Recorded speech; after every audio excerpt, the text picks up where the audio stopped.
ہم اپنا آج کا سبق شروع کرتے ہیں۔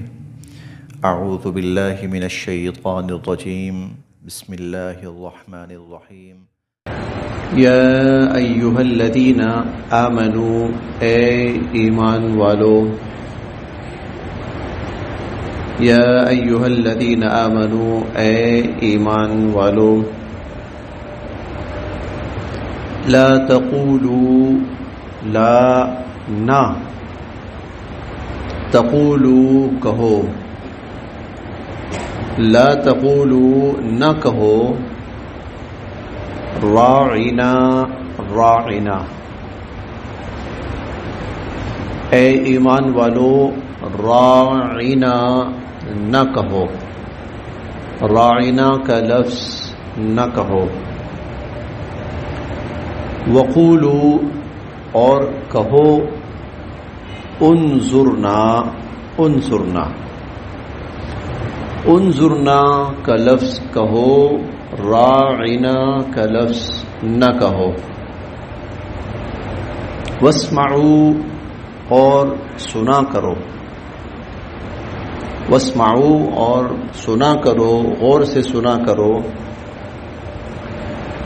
وللکافرین اور کافروں کے لیے، عذاب علیم دردناک عذاب ہے، عذاب عذاب علیم تکلیف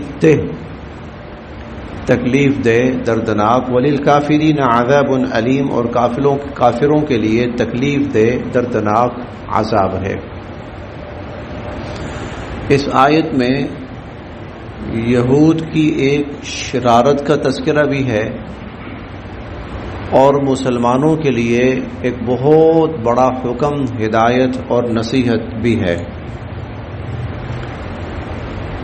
یہود حضور علیہ الصلوۃ والسلام سے، مسلمانوں سے بے انتہا دشمنی رکھتے تھے اور رکھتے ہیں، چنانچہ ہر موقع پر انہوں نے دشمنی کا مظاہرہ کیا۔ اب وہ آتے تھے، حضور علیہ الصلوۃ والسلام کی محفل میں آتے تھے، بیٹھتے تھے، آپ کے احکامات سنتے تھے، قرآن جو اترتا تھا وہ سنتے تھے، حضور علیہ الصلوۃ والسلام سے گفتگو بھی کرتے تھے۔ اب کبھی ایسا ہوتا ہے کوئی آدمی تھوڑی سی توجہ چاہتا ہے تو اس توجہ کے لیے وہ کوئی نہ کوئی جملہ بولتا ہے، کوئی نہ کوئی لفظ بولتا ہے۔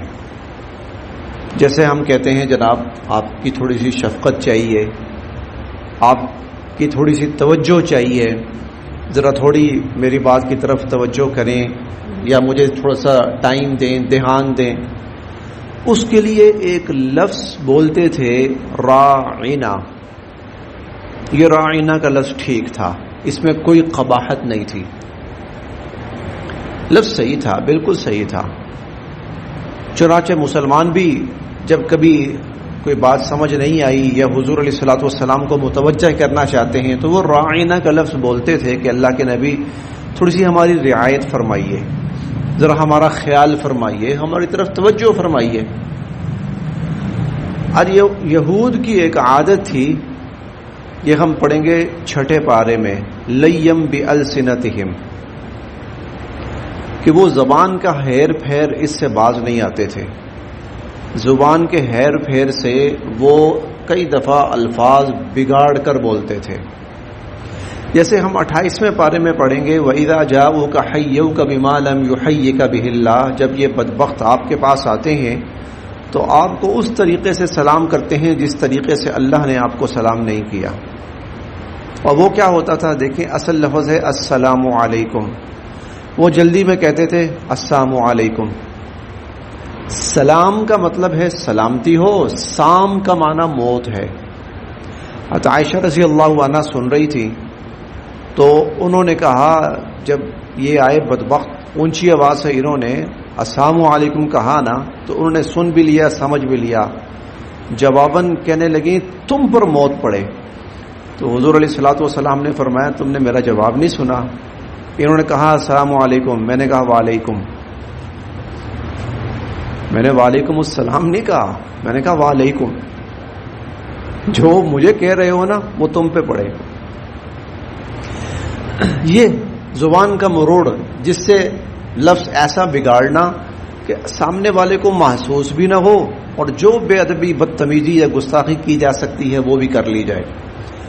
اب یہ جو لفظ راعینہ تھا، اگر یہ راعینہ جو کا توں بولتے تو ٹھیک تھا، کوئی اس میں مذائقہ نہیں تھا، لیکن وہ اس کو تھوڑا سا راعینہ کہہ دیتے تھے، راعینہ. اب درمیان میں یا آ گئی، راعی، اور آگے نون الف نا، راعینہ. اب راعی کہتے ہیں چرواہے کو. تو راعینہ جب کہتے تھے تو اس کا معنی بہت ہی بے ادبی اور گستاخی والا تھا. اب اللہ تعالیٰ ان کی اس شرارت کو سمجھتے تھے، اسی لیے اللہ تعالیٰ نے اس لفظ پر ہی پابندی لگا دی، منع کر دیا کہ یہ لفظ آئندہ کے لیے بولنا ہی نہیں، کہ جس میں کسی کے لیے بھی حضور علیہ الصلوۃ والسلام کی بے ادبی کا کوئی راستہ یا پہلو نکلتا ہے وہ لفظ بولنا ہی نہیں ہے. بلکہ اس کی جگہ فرمایا وقولوا، اور تم یہ کہا کرو انظرنا. انظرنا نظر سے ہے، نظر کا مطلب ہے ہماری طرف تھوڑی سی نظر شفقت فرمائیے، توجہ فرمائیے، دھیان فرمائیے. معنی کے اعتبار سے تو شاید دونوں الفاظ ایک قریب قریب ہی ہوں، لیکن راعینہ کے اندر جو ایک بے ادبی کا پہلو نکالتے تھے وہ اللہ تعالیٰ نے اس کا راستہ بند کر دیا.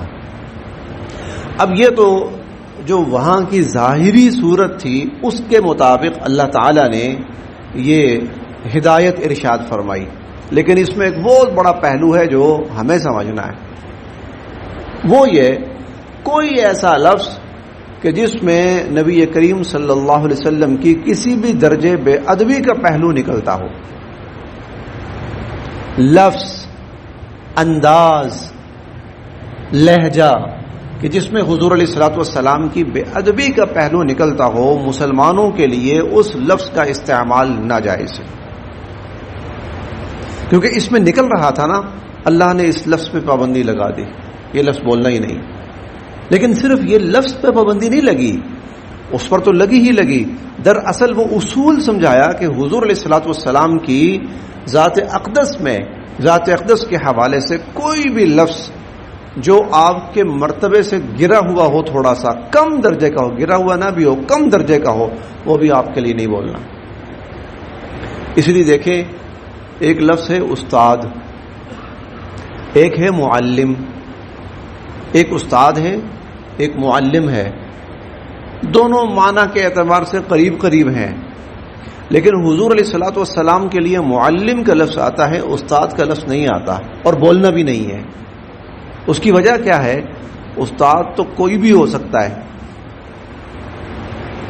وہ جو جیب کترے، ان کو جیب کاٹنا سکھانے والا جو ہوتا ہے نا، وہ بھی استاد ہوتا ہے.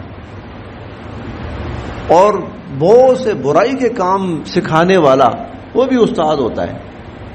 لیکن معلم کا لفظ جو ہے، اس کے اندر وہ جو ادب کا پہلو ہے وہ بہت زیادہ ہے. اسی لیے حضور علیہ الصلوۃ والسلام کے لیے معلم کا لفظ استعمال ہوا. انما بعثت معلما، مجھے معلم بنا کر بھیجا گیا، علم سکھانے والا. معلم علم سکھانے والا. اس لیے حضور علیہ الصلوۃ والسلام کے لیے معلم کا لفظ استعمال کیا جا سکتا ہے، استاد کا لفظ استعمال نہیں کیا جا سکتا، کیونکہ معلم کے اندر علم کی شان ہے، علم کا پہلو ہے کہ میں علم سکھانے والا ہوں. اور استاد کچھ بھی سکھانے والا، اچھا برا، جائز ناجائز، غلط حلال حرام، سب وہ استاد سب کے لیے استعمال ہوتا ہے. اسی طرح دیکھیں، جو ایک لفظ ہے صدیق اکبر، معنی کے اعتبار سے بڑا اچھا لفظ ہے، معنی کے اعتبار سے بڑا اچھا لفظ ہے. صدیق سچا، اکبر سب سے بڑا. اب یہ لفظ حضور علیہ الصلوۃ والسلام کے لیے بولا جا سکتا ہے، لیکن یہ لفظ ایک کم درجے حضور کی نسبت، حضور علیہ الصلوۃ والسلام کی نسبت ایک کم درجے کے فرد کے لیے مخصوص ہو گیا. سیدنا حضرت ابو بکر رضی اللہ عنہ، ان کے لیے یہ لفظ ہو گیا، مخصوص ہو گیا. وہ لفظ جو کم درجے کے شخص کے لیے مخصوص ہو گیا، اس کا استعمال حضور علیہ الصلوۃ والسلام کے لیے جائز نہیں ہے، کیونکہ آپ کی ذات اس سے اعلیٰ ہے، ارفع ہے. فاروق اعظم معنی کے اعتبار سے دیکھیں تو آپ کہہ سکتے ہیں کہ بڑا ہی اچھا لفظ ہے، لیکن یہ حضور علیہ الصلوۃ والسلام سے کم درجے کے ایک شخص کے لیے یہ لفظ مخصوص ہو گیا، اس لیے حضور علیہ الصلوۃ والسلام کے لیے ایسا لفظ استعمال نہیں کیا جا سکتا۔ وہ الفاظ جو عام طور پر بازاری انداز کے اندر مشہور ہو جاتے ہیں، عامیانہ لب و لہجے میں مشہور ہو جاتے ہیں، ان کا استعمال حضور علیہ الصلوۃ والسلام کے لیے جائز نہیں ہے، جس میں کہیں کسی درجے بھی عامیانہ پن آتا ہو، عامیانہ پن آتا ہو۔ آج کل یہ نئے نئے لوگ آ گئے ہیں، نئے نئے لہجے آ گئے ہیں، بولتے وقت احتیاط نہیں کرتے، کچھ سمجھ پتہ ہی نہیں ہوتا کیا بول رہے ہیں کیا نہیں بولنا، کہیں کچھ بولا جا رہا ہے، یہ سب غلط ہے، قطعاً غلط ہے، بے انتہا درجے کی بے ادبی اور گستاخی ہے۔ یا ایھا الذین آمنوا، اے ایمان والو، لا تقولوا راعنا، راعنا نہیں کہنا، وقولوا، اور بلکہ یہ کہو انظرنا، انظرنا، واسمعوا، اب یہ واسمعوا غور سے سنا کرو نا۔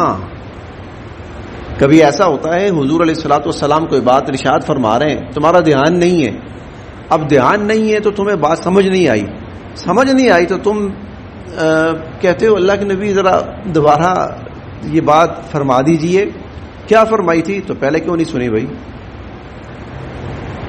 پہلے کیوں نہیں سنی؟ جب حضور کوئی بات ارشاد فرما رہے ہیں باقی ساری باتیں چھوڑو، پوری توجہ حضور علیہ الصلوۃ والسلام کی طرف رکھو، جب آپ کی محفل میں بیٹھے ہو دھیان سے سنو ہر بات، واسمعوا، اور سنو، وللکافرین، اور جو کافر ہیں ان کے لیے عذاب علیم، دردناک عذاب ہے۔ ما یود، ما نہیں، یود، اچھا اسی طرح جب کوئی کم درجے کا لفظ یا جس میں ذرا سے بھی کہیں بے ادبی کا پہلو نکلتا ہو وہ لفظ حضور علیہ الصلوۃ والسلام کے لیے استعمال کرنا جائز نہیں ہے، تو پھر جو الفاظ حضور علیہ الصلوۃ والسلام کے لیے ہیں ان کا استعمال کسی اور کے لیے بھی جائز نہیں، ان کا استعمال کسی اور کے لیے بھی جائز نہیں۔ پیغمبر، رسول، یہ خاص اصطلاحات ہیں، یہ خاص اصطلاحات ہیں۔ کسی صاحب نے کتاب لکھی تھی اور وہ لکھی تھی قائد اعظم کے بارے میں، اور اس کتاب کا عنوان تھا غالباً معاشی پیغمبر یا سیاسی پیغمبر، لیکن یہ ٹائٹل قائد اعظم کے لیے استعمال کیا گیا تھا، قائد اعظم پاکستان محمد علی جناح کے لیے، غلط ہے۔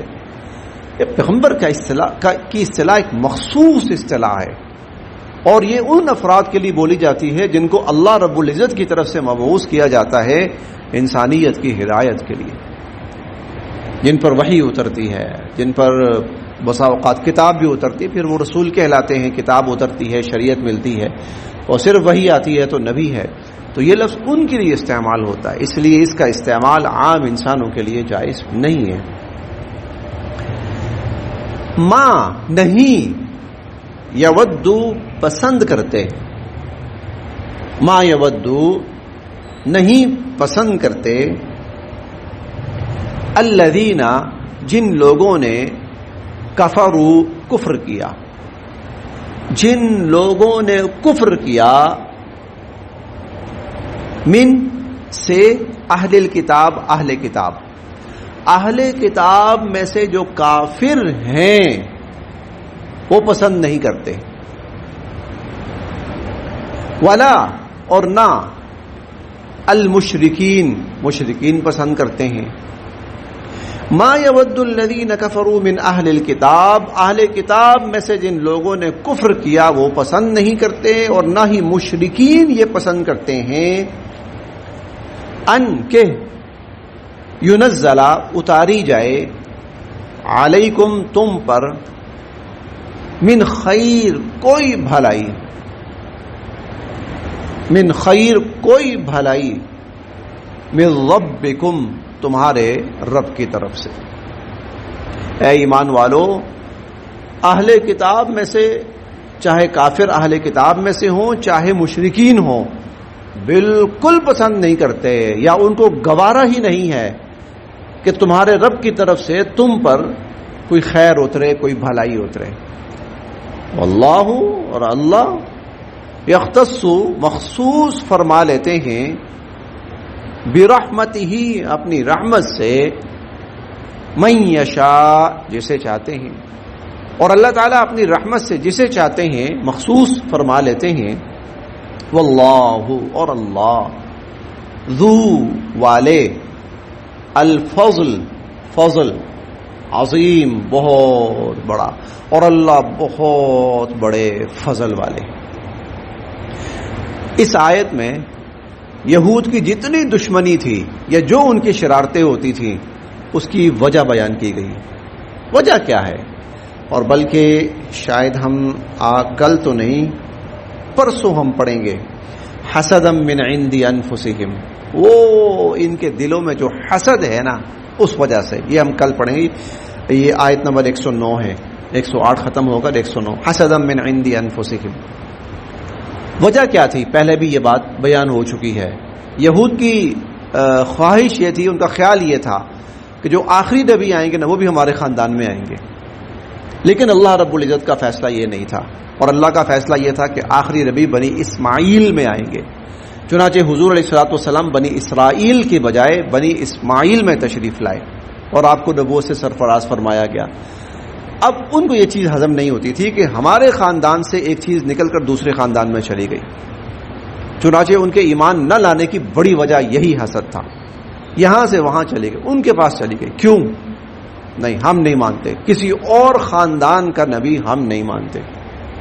اس لیے پھر وہ دشمنی پر بھی اترے، اور پھر اس لیے گستاخیاں اور بے ادبیاں اور بدتمیزیاں اور جتنی دشمنی انہوں نے کی مسلمانوں کے ساتھ اور اسلام کے ساتھ، اس کی وجہ بیسیکلی یہی تھی، اصل یہی تھی۔ گو ان کا مزاج اپنے نبیوں کے ساتھ بھی ایسا ہی تھا، لیکن حضور علیہ الصلوۃ والسلام کے ساتھ تو اس کے اندر زیادہ شدت اس لیے آئی تھی کہ یہ تو ہمارے خاندان کو چھوڑ کر دوسرے خاندان میں آ گئے۔ واللہ یختص برحمتہ من یشاء، اور اللہ جس کو چاہتے ہیں اپنی رحمت سے مخصوص فرما لیتے ہیں۔ تم کون ہوتے ہو فیصلہ کرنے والے کہ نبی کی تشریف آوری کہاں ہونی چاہیے اور کہاں نہیں ہونی چاہیے؟ تم کون ہوتے ہو فیصلہ کرنے والے؟ واللہ ذو الفضل العظیم، اور اللہ بہت بڑے فضل والے۔ ایک بہت بڑا سبق ہے اس میں، اللہ کے فیصلے کو تسلیم کرنا چاہیے اور اس پر راضی رہنا چاہیے۔ اگر انسان اللہ کے فیصلے کو تسلیم کرے اور اس پر راضی رہے، اس کی دنیا بھی بنتی ہے اور اس کی آخرت بھی بنتی ہے۔ دیکھیں اللہ تعالیٰ نے فیصلہ فرمایا کہ آخری جو پیغمبر ہیں وہ بنی اسماعیل میں آئیں گے۔ بھائی ٹھیک ہے، مان لو اللہ کے فیصلے کو، اللہ کا فیصلہ ہے نا، اللہ تعالیٰ نے اس کا فیصلہ فرمایا تو مان لو، اس میں خیر ہے۔ جنہوں نے مان لیا دنیا اور آخرت کی بھلائی پا گئے وہ، اور جنہوں نے نہیں مانا تو ان کے حصے میں کیا آیا؟ دنیا کی بھی ضلالت، آخرت کی بھی ضلالت، دنیا کی بھی بربادی، آخرت کی بھی بربادی۔ یہ انسان کے لیے بہت بڑا سبق ہے۔ اللہ جو فیصلہ فرما لے قبول کر لو۔ یہود نے نہیں قبول کیا، اللہ کا فیصلہ قبول نہیں کیا کہ یہ پیغمبر جو تشریف لائیں دوسرے خاندان میں، وہاں کیوں لائیں، ہمارے خاندان میں کیوں نہیں آئے؟ اللہ کا فیصلہ قبول نہیں کیا۔ لہذا اللہ جو فیصلہ فرمائے، بظاہر ہو سکتا ہے وہ طبیعت کے شاید تھوڑا بہت خلاف بھی ہو، طبیعت پہ بوجھ بھی ہو، ناگوار بھی ہو، لیکن اسی میں خیر ہے۔ ہم انشاءاللہ دوسرے پارے میں پڑھیں گے، عسیٰ ان تحبوا شیئا وہو شر لکم، اور عسیٰ ان تکرہوا شیئا وہو خیر لکم۔ ہو سکتا ہے تم کسی چیز کو ناپسند کر رہے ہو لیکن اس میں تمہارے لیے خیر ہے، اور ہو سکتا ہے تم کسی چیز کو پسند کر رہے ہو اور اس میں تمہارے لیے شر ہے۔ واللہ یعلم وانتم لا تعلمون، اللہ جانتے ہیں تم نہیں جانتے۔ اگر اللہ کا فیصلہ اپنی طبیعت اور مزاج کے خلاف بھی ہو تو اس میں قصور طبیعت اور مزاج کا ہے، اللہ کے فیصلے کا نہیں۔ لہذا اپنی طبیعت اور مزاج کو اللہ کے اس فیصلے کے تابع کرنے کی کوشش کی جائے، اس میں دنیا کی بھی کامیابی اور آخرت کی بھی کامیابی۔ ہم پیدا ہوئے نا اس زمانے میں، ہمارے لیے یہی بہتر ہے۔ ہمارے لیے اگر کوئی اور زمانہ بہتر ہوتا تو اللہ پاک ہمیں اس زمانے میں پیدا فرماتے۔ جن ماں باپ کے گھر میں اللہ نے پیدا فرمایا ہمارے لیے یہی بہتر ہے۔ دیکھیں یہ اس میں انسان کا کوئی اختیار نہیں ہے وہ کہاں پیدا ہو رہا ہے، یہ 100% اللہ رب العزت کا فیصلہ ہے۔ اب انسان جہاں جس ماں باپ کے ہاں پیدا ہوا یہ اللہ کا فیصلہ ہے، جس ٹائم پہ پیدا ہوا یہ اللہ تعالیٰ کا فیصلہ ہے، جس شکل و صورت کے ساتھ پیدا ہوا وہ اللہ کا فیصلہ ہے۔ اگر وہ اللہ کی اس تقدیر کو قبول کرتا ہے تو صحیح معنوں میں ایمان اسی کو کہا جاتا ہے کہ اللہ کا میرے بارے میں جو بھی فیصلہ ہے وہ میرے حق میں بہتر ہی بہتر ہے، خیر ہی خیر ہے۔ ہم پاکستان جیسے ملک میں کیوں پیدا ہو گئے جی؟ ہم فلاں جگہ کیوں نہیں پیدا ہوئے؟ ہم فلاں علاقے میں کیوں نہیں پیدا ہوئے؟ ہم فلاں زمانے میں کیوں نہیں پیدا ہوئے؟ فلاں خاندان میں کیوں نہیں پیدا ہوئے؟ نہیں بھائی، اللہ تعالیٰ نے تمہیں جہاں پیدا کیا تمہارے لیے سب سے بہتر جگہ یہی ہے۔ اس سے بہتر، اس سے بہتر وقت، اس سے بہتر گھر، اس سے بہتر ماں باپ تمہارے لیے کوئی تھے ہی نہیں۔ تو اللہ کے فیصلے کو قبول کرنا، اس میں دنیا کی بھی خیر ہے اور آخرت کی بھی خیر ہے۔